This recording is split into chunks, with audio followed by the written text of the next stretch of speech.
രണ്ട് രാജാക്കന്മാർ അധ്യായം 7. എലീശ പറഞ്ഞു, കർത്താവിൻ്റെ വചനം ശ്രവിക്കുവിൻ. അവിടുന്ന് അരുളി ചെയ്യുന്നു, നാളെ ഈ നേരത്ത് സമരിയായുടെ കവാടത്തിൽ ഒരളവ് നേരിയ മാവ് 1 ശെക്കലിനും 2 അളവ് ബാർലി 1 ശെക്കലിനും വിൽക്കപ്പെടും. രാജാവ് പടനായകൻ്റെ തോളിൽ ചാരി നിൽക്കുകയായിരുന്നു. പടനായകൻ ദൈവപുരുഷനോട് പറഞ്ഞു, കർത്താവ് ആകാശത്തിൻ്റെ കിളിവാതിലുകൾ തുറന്നാൽ തന്നെ ഇത് നടക്കുമോ? എലീശ പ്രതിവചിച്ചു, നീ സ്വന്തം കണ്ണുകൾ കൊണ്ട് അത് കാണും, എന്നാൽ അതിൽ നിന്ന് ഭക്ഷിക്കുകയില്ല.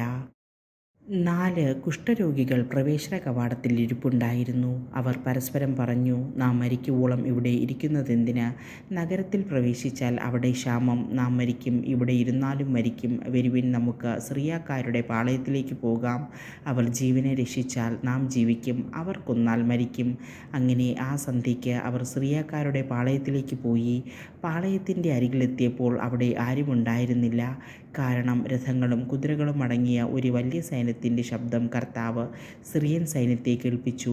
അവർ പരസ്പരം പറഞ്ഞു, ഇതാ ഇസ്രായേൽ രാജാവ് നമ്മെ ആക്രമിക്കുന്നതിന് ഹിത്യരുടെയും ഈജിപ്തുകാരുടെയും രാജാക്കന്മാരെ കൂലിക്കെടുത്തിരിക്കുന്നു.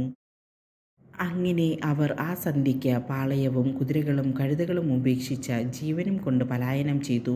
കുഷ്ഠരോഗികൾ പാളയത്തിൽ കടന്ന് ഭക്ഷിച്ച് പാനം ചെയ്തിട്ട് അവിടെയുണ്ടായിരുന്ന വെള്ളിയും സ്വർണവും വസ്ത്രങ്ങളും എടുത്ത് ഒളിച്ചുവെച്ചു. മറ്റൊരു കൂടാരത്തിൽ കടന്ന് അവിടെയുണ്ടായിരുന്ന സാധനങ്ങളും എടുത്തു കൊണ്ടുപോയി ഒളിച്ചുവെച്ചു. പിന്നെ അവർ പരസ്പരം പറഞ്ഞു, നമ്മൾ ചെയ്യുന്നത് ശരിയല്ല.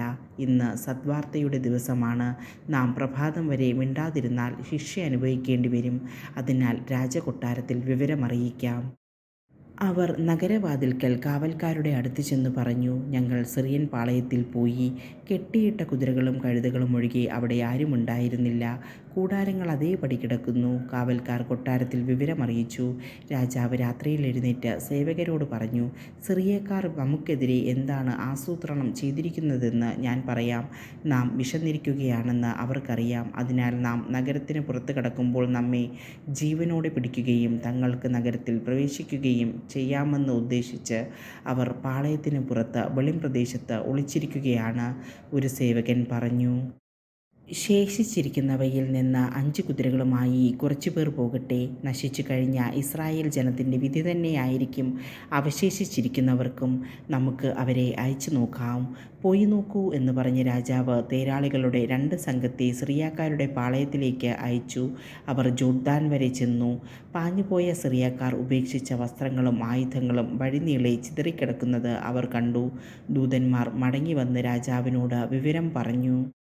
അനന്തരം ജനം സിറിയക്കാരുടെ പാളയത്തിൽ കടന്ന് കൊള്ളയടിച്ചു. അങ്ങനെ കർത്താവ് അരുളി ചെയ്തതുപോലെ ഒരളവ് നേരിയ മാവ് 1 ശെക്കലിനും 2 അളവ് ബാർലി 1 ശെക്കലിനും വിൽക്കപ്പെട്ടു. രാജാവ് തൻ്റെ അംഗരക്ഷകനെ പടിവാതിലിൻ്റെ ചുമതലയേൽപ്പിച്ചു. പടിവാതിൽക്കൽ തിങ്ങിക്കൂടിയ ജനം ചവിട്ടിമെതിച്ച് അവൻ മരിച്ചു.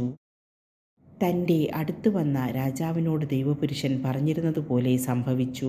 ദൈവപുരുഷൻ രാജാവിനോട് 2 അളവ് ബാർലി 1 ശെക്കലിനും 1 അളവ് നേരിയ മാവ് 1 ശെക്കലിനും നാളെ ഈ സമയം സമരിയായുടെ കവാടത്തിൽ വിൽക്കപ്പെടുമെന്ന് പറഞ്ഞപ്പോൾ കർത്താവ് ആകാശത്തിൻ്റെ കിളിവാതിലുകൾ തുറന്നാൽ തന്നെ ഇത് സംഭവിക്കുമോ എന്ന് ഈ പടത്തലവൻ ദൈവപുരുഷനോട് ചോദിച്ചിരുന്നു. അതിന് ദൈവപുരുഷൻ, നീ സ്വന്തം കണ്ണുകൊണ്ട് അത് കാണും, എന്നാൽ അതിൽ നിന്ന് ഭക്ഷിക്കുകയില്ല എന്ന ഉത്തരം നൽകി. അങ്ങനെ ഇത് സംഭവിച്ചു.